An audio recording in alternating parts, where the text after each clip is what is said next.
From the homepage, click Accounting and then Bank Accounts. Then, in the top right, click Add Bank Account. Connecting your bank is one of the most important parts of the setup because once it's connected, your transactions flow into Xero automatically. Later, you'll use those transactions to keep your books accurate. Search for your bank here, or if you see it, go ahead and select it. Then click Continue and log into your bank. Xero will use Plaid to securely connect your account. Just log in, and your transactions will start flowing in automatically. It's also worth connecting a payment service like Stripe or PayPal. This lets your customers pay invoices online so that you get paid faster. To set that up, go to Sales, and then Online Payments.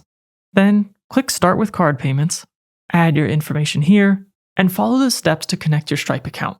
If you haven't signed up yet, and you're now ready to get started, remember that you can use the special link in the description to get 90% off of your first 6 months using Xero. If you want to learn more, I have a detailed tutorial that covers a few things we didn't have time for today. Watch that next, or find it in the description down below.